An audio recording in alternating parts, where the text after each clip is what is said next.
Hello everyone, welcome to toppers Adda channel. आज हम इस वीडियो में वोकेबलरी सीखेंगे जिसको मैंने एक यूनिक वे में रिप्रेजेंट करने की कोशिश की है। ये वर्ड्स एग्ज़ाम पर्पज़ से बहुत ही इम्पॉर्टेंट हैं। अगर आप गवर्नमेंट एग्ज़ाम्स की प्रिपरेशन कर रहे हैं तो आगे इसी तरह के और भी वीडियोस देखने के लिए चैनल को सब्सक्राइब कर लें और नोटिफिकेशन बटन को दबाना मत भूलिएगा। तो शुरू करते हैं आज का यह video. So the first word is moron. The definition of moron is a stupid person. अर्थात एक मूर्ख व्यक्ति। अब इस वर्ड को याद करने का तरीका यह हो सकता है कि आप मोर प्लस ऑन अर्थात जो व्यक्ति हमेशा ज़्यादा के लिए लगा रहता है वो एक मूर्ख व्यक्ति होता है। अब इस वर्ड का सेंटेंस में यूज़ देखते हैं। Boy I just felt the world get lighter, we lost a moron. मैंने इस संसार को हल्का महसूस किया, हमने एक मूर्ख व्यक्ति को खो दिया। Now second word. The second word is sordid. The definition of sordid is very dirty and unpleasant. अर्थात बहुत गंदा और घटिया। जैसा कि आप स्क्रीन पर देख सकते हैं कि यह एक अमेरिका की घटना थी जहां पर इस पुलिस की वजह से इस व्यक्ति की मृत्यु हो गई थी।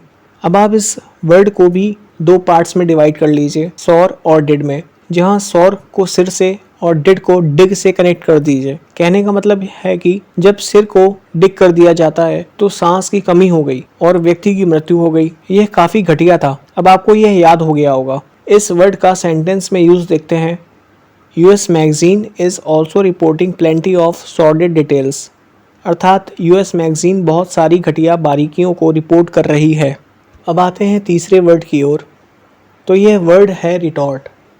The definition of retort is a quick, angry और amusing reply, जहाँ amusing का मतलब दिलचस्प होता है। इस वर्ड का हिंदी अनुवाद करारा जवाब होता है। करारा जवाब उसको कहते हैं जब किसी क्रिया की शीघ्र और आक्रामक प्रतिक्रिया मिले। इसको याद करने का तरीका यह हो सकता है कि री प्लस टॉट, जहाँ री मतलब दोबारा और टॉट को तोड़ बना दीजिए अर्थात दोबारा तोड़ना। आप स्क्रीन को देखकर समझ गए होंगे कि यह क्या घटना है। India bans 59 Chinese apps. आज का होमवर्क यह है कि टिकटॉक वर्ड का यूज़ करते हुए कमेंट बॉक्स पे एक सेंटेंस टाइप कीजिए।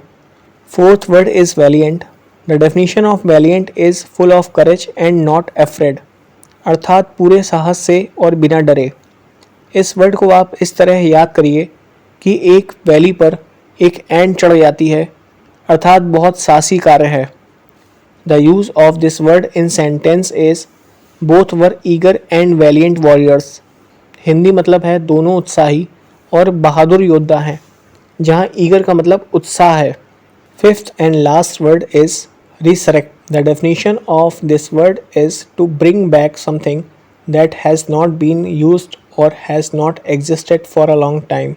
मतलब किसी चीज़ का वापस आ जाना जो ज़्यादा समय से एग्जिस्टेड नहीं थी। इस वर्ड को भी याद करना काफ़ी आसान है। इसको आप तीन पार्ट्स में डिवाइड कर लीजिए। रीसरेक्ट अर्थात दोबारा सिर का एक्ट करने लगना। यह तभी फिर से पॉसिबल है जब व्यक्ति जिंदा हो जाए। ज़्यादातर री रूट वर्ड का यूज़ दोबारा के लिए ही होता है। प्लीज़ आप लोग स्पेलिंग प्रैक्टिस कर लीजिएगा। रीसरेक्ट मतलब पुनर्जीवित होना। सेंटेंस में यूज़ देखते हैं। रीसरेक्ट द डेड मतलब मुर्दा पुनर्जीवित हो गया। आपको यह सभी पोस्ट मेरे फेसबुक और इंस्टाग्राम पेज पर भी मिल जाएंगे, तो आप वहां से भी इसको रिवाइज कर सकते हैं।